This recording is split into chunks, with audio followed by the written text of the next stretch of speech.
Hello armies, welcome back to my channel. তো last ভিডিওতে আমরা দেখেছিলাম তে আর জঙ্কুককে আলাদাভাবে কথা বলার জন্য বাড়ির সবাই পারমিশন দিয়ে দেয় এবং ওরা দুজন তের রুমে যায় আলাদাভাবে কথা বলার জন্য। তো চলো আজকের পার্ট শুরু করা যাক। দুজনে ঘরে আসতেই জঙ্কুক ভিতর থেকে দরজাটা লাগিয়ে দেয়। আরে দরজা কেন দিচ্ছ? বাড়ির সবাই কি ভাববে? দরজাটা খুলে দাও প্লিজ। ওরা আবার কি ভাববে? ওরাই তো পাঠালো আমাদের আলাদাভাবে কথা বলার জন্য। তো এবার বলুন মিস কিম তে ইয়ং, কেন করলেন এটা আমার সঙ্গে? তে একটু তুতলে বলল, আমি আমি আমি কি করেছি? আমি তো কিছু করিনি, সব বৌদিভাইয়ের প্ল্যানিং ছিল। আমাকে তো বলেছিল যেটুকু আমি সেটুকু করেছি।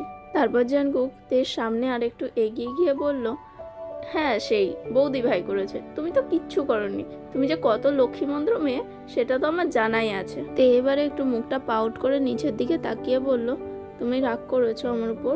জঙ্কুক এবার তেকে হাক করে বলল, নাতে আমি তোমার উপর কখনো রাগ করতে পারি না। আর থ্যাংক ইউ সো মাচ আমাকে বোঝানোর জন্য যে আমি তোমাকে কতটা ভালোবাসি। আমাকে ভালোবাসার জন্য থ্যাংক ইউ। জঙ্কুক বলল, জানোতে যখন আমি শুনলাম তুমি বিয়ে করছো তখন আমার কত কষ্ট হয়েছিল। ঠিক করে নিঃশ্বাস নিতে পারছিলাম না। বারবার মনে হচ্ছিল কেউ যেন আমাকে চাকু দিয়ে বুকে আঘাত করছে। তে বলে, I am sorry Jungkook, please আমাকে ক্ষমা করে দাও। আমি আর কখনো এরকম কোনো কাজ করব না যেটাতে তোমার কষ্ট হয়। ওদের দুজনেরই চোখে জল ছিল। জঙ্কুক তের চোখের জলটা মুছে বলল, আর কাঁদে না বাবু, আমি তোমাকে ছেড়ে আর কখনো কোথাও যাব না। তুমি জানো না আমি তোমার চোখের জল সহ্য করতে পারি না। প্লিজ আর কেঁদো না। তে একটু হেসে বলল, যে আমাকে কান্না থামাতে বলছে সে নিজেও তো কাঁদছে। তারপর দুজন দুজনের চোখের জল মুছে আবার হাসতে হাসতে হাক করলো। জঙ্কুক বলল, তে চলো আমরা খাটে গিয়ে বসি, আমার পায়ে প্রচন্ড ব্যথা করছে। তে একটু ফাজলামো সুরেই বলল, হ্যাঁ হ্যাঁ চলুন, আপনার তো বয়স কম হলো না। জঙ্কুক বলল, তে তে হাসতে হাসতে বলল, চলো এবারে। তারপর ওরা গিয়ে খাটে বসলো। তের হাত এখনো জঙ্কুকের হাতেই ধরা। তারপর জঙ্কুক বলল, তে তুমি সারা জীবন এভাবেই হাসতে থেকো। I love you Tae. I love you too. Tae তারপর জঙ্কুককে আবার হাক করে নেয়। তারপর জঙ্কুক বলল, তে আমি কি তোমাকে একবার কিস করতে পারি? তে একটু চমকে গিয়ে বলো, কি কি কিস করবে তুমি? তুমি পাগল হয়ে গেছো? প্লিজ না বেবি, শুধু কিসই করব, আর কিচ্ছু করব না। আই প্রমিস আমি নিজের সীমার মধ্যে থাকবো। প্লিজ তে। তে মনে মনে ভাবলো, এই লোকটাকে কে বোঝাবে? ও কন্ট্রোল করতে পারবে, বাট আমি তো পারবো না। উফ গড, এত হ্যান্ডসাম একটা মানুষ আমাকে কিস করবে। ওকে ওকে তে, কন্ট্রোল, কিছু হবে না। ওকে, অল ইজ ওয়েল। তে প্লিজ না বাবু, কিন্তু একটাই। ওকে। তারপর জঙ্কুক বিয়ের একদম সামনে চলে আসে।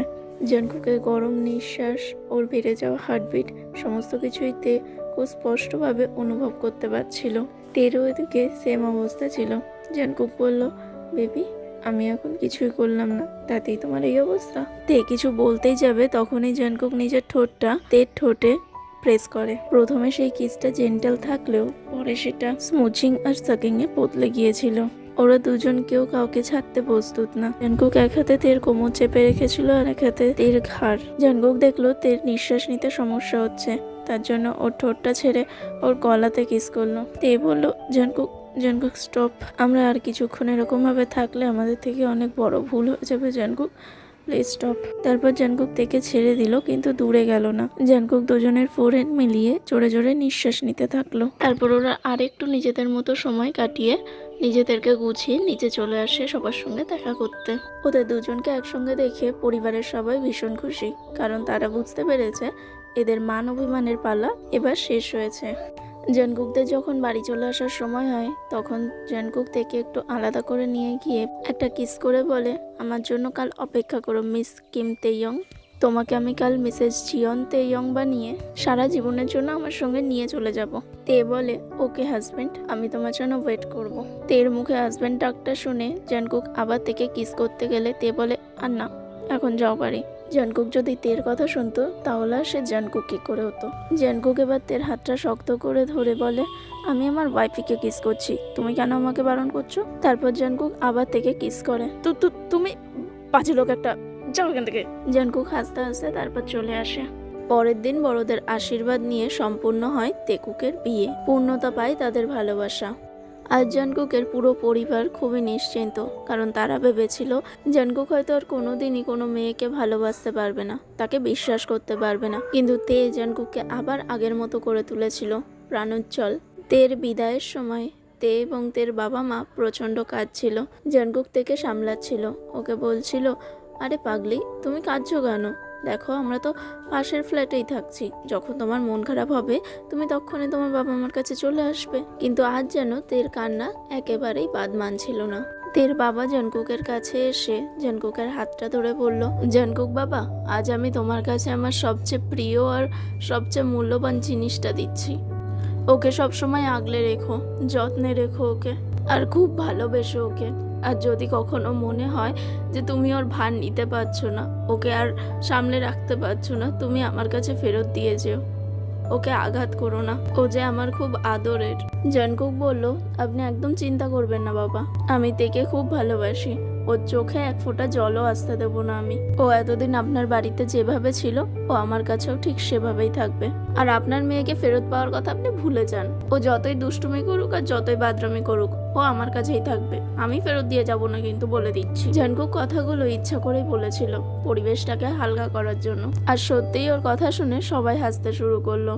তে শেষবারের মতো ওর বাবাকে জড়িয়ে ধরে বলল, বাবা তুমি চিন্তা করো না, আমি ঠিক থাকবো। তারপর ওদের বিদায়ের সময় হয়ে গেল। তারপর ওরা সবাই জঙ্কুকদের বাড়ি চলে যায়। জিমিন তেকে জঙ্কুকের ঘরটা দেখিয়ে দেয় আর ওকে বলে ফ্রেশ হয়ে নিতে। কিছুক্ষণ পর জিন তেকে খাবার দিতে ওদের ঘরে আসে। তখনও তের একটু একটু মন খারাপ। জিন তের মাথায় হাত বুলিয়ে বলে, চিন্তা করিস না মা, আমরা তোর সবসময় খেয়াল রাখবো। আর আমার জঙ্কুকটাকে তো তুই চিনিস, ও তোকে কত ভালোবাসে। তে বলে, মা আমি জানি তোমার ছেলে আমাকে খুব ভালোবাসে, কিন্তু আমি কি ওর ভালোবাসার মর্যাদা দিতে পারবো? আমি যে কিছুই জানি না, কিছুই করতে পারি না, স্বামীকে কিভাবে খুশি করতে হয় সেটুকুও জানি না, আর আমি তো রান্নাও পারি না করতে। জিন বলে, আরে পাগলি, এত ভাবিস না, আমি আছি তো, আমি তোকে সমস্ত কিছু শিখিয়ে দেবো, আয় দেখি এবার কিছু খেয়ে নে। বলে জিন ওকে খাইয়ে দিতে লাগলো। আজ তোদের ওয়েডিং নাইট, তাই এখন একটু রেস্ট করে নে, তারপর অনেক কাজ আছে।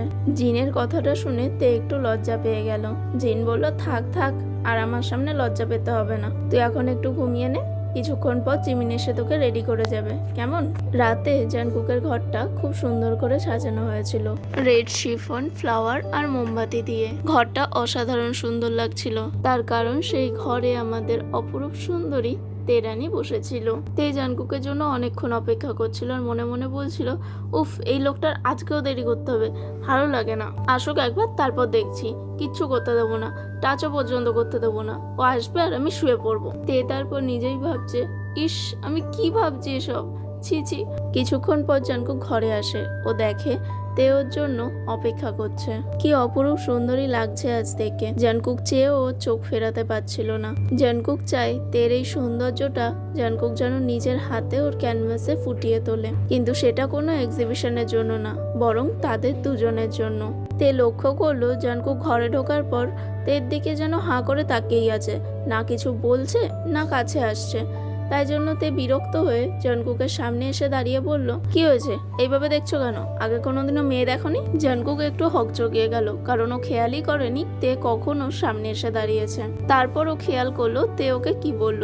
হ্যাঁ, প্রথম দিনে সেই কথাটা, যখন জঙ্কুক ওর দিকে হাঁ করে তাকিয়েছিল তখন তে সেম কথাই বলেছিল। তারপর জঙ্কুক তেকে হাক করে বলল, না গো সোনা, আমি আগে কোনোদিনও মেয়ে দেখিনি, আমার এই সুন্দরী বউটাকে তাই জন্য চোখ ভরে দেখছি। তারপর দুজনে হাসতে লাগলো। তারপর জঙ্কুক বলল, তে আজ আমি তোমাকে পুরোপুরি নিজের করে পেতে চাই, তুমি কি আমাকে এর জন্য পারমিশন দেবে? তে মাথা নাড়িয়ে সম্মতি জানালো। জঙ্কুক তের চিনটা তুলে ওকে কিস করলো, তারপর ওকে কোলে নিয়ে বেডে শুইয়ে দিল। তে একটু ভয় পাচ্ছিল, তাই দেখে জঙ্কুক বলল, তুমি যদি এখন প্রস্তুত না থাকো তাহলে আমরা কিছুই করব না। এই বলে জঙ্কুক তের কাছ থেকে সরে যেতে গেলে তে আবার জঙ্কুকের কলার ধরে নিজের কাছে নিয়ে আসে। আমি এটা চাই, কিন্তু এটা আমার ফার্স্ট টাইম, তাই একটু ভয় লাগছিল। তারপর জঙ্কুক তেকে কিস করে বলে, আমি জেন্টাল থাকবো। তার কিছুক্ষণ পর ওদের জামাগুলো ফ্লোরে ছিল। জঙ্কুক তেকে কিস করতে করতে মাঝে মধ্যে বাইটও করছিল। তে সারা গায়ে জঙ্কুকের বাইট মার্ক। তে বলল, তুমি কি ডগ, আমাকে সারা গায়ে কেন কামড়াচ্ছ? Why baby, you don't like it, but I want bite you. আমি সবাইকে জানাতে চাই যে তুমি আজ থেকে শুধুমাত্র আমার। জানকুক তেকে এত ফোর্স করছিল যে তে নিজের মর্নিংটা কন্ট্রোল করতে পারছিল না। ভাগ্যিস ওদের ঘরটা সাউন্ড প্রুফ ছিল, না হলে ওদের আওয়াজে বাড়ির সবাই উঠে যেত। তে এবার জানকুককে রিকোয়েস্ট করে বলছিল, জানকুক প্লিজ আমি আর পাচ্ছি না, প্লিজ এবার থামো। কিন্তু জানকুকের কানে তো কোনো কথাই ঢুকছিল না। ও তেকে সমানে ভালোবেসে যাচ্ছিল। তে চোখ থেকে জল বেরিয়ে গেছিল। জানকুক ওটা লক্ষ্য করে তের থেকে একটু দূরে সরে এসে বলল, তে আই এম সো সরি, আমি বুঝতে পারিনি আমি তোমাকে হার্ট করে ফেলবো। তে জানকুকের কাছে গিয়ে ওকে হাগ করে বলল, ইটস ওকে হাজবেন্ড, আমিও এটাতে খুব এনজয় করছিলাম, please don't be sad, but next time থেকে একটু জেন্টাল থেকো। তের মুখে হাজবেন্ড ডাকটা শুনে জানকুক তেকে আবার কিস করলো। তারপর ওর ফোরহেডে কিস করে বলল যে গুড নাইট তে, চলো ঘুমিয়ে পড়ি। তে বলল, এইভাবে ঘুমাবো? ফ্রেশ হতে হবে তো। কিন্তু আমি এই অবস্থায় একটু উঠতে পারছি না, এবার যা করতে হবে তোমাকে করতে হবে হাজবেন্ড। জানকুক বলল, তুমি এখানে শো, আমি তোমাকে ফ্রেশ করিয়ে দিচ্ছি। তারপর জানকুক একটা ভেজা টাওয়াল আর এক বাটি জল নিয়ে এসে বিছানার পাশের টেবিলটায় রাখে আর টাওয়ালটা দিয়ে তেকে ফ্রেশ করিয়ে দেয়।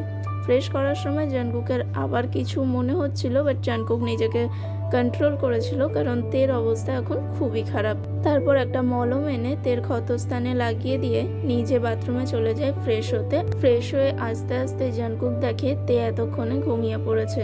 তারপর জানকুক তের কপালে আর একটা কিস করে ওকে জড়িয়ে ধরে ঘুমিয়ে পড়লো। সো গাইজ, এখানেই আমি আমার স্টোরিটা শেষ করছি। তো তোমাদের কেমন লেগেছে তোমরা প্লিজ আমাকে জানিও। ভালো লাগলে লাইক, শেয়ার আর কমেন্ট করতে ভুলো না। আজকের জন্য টাটা।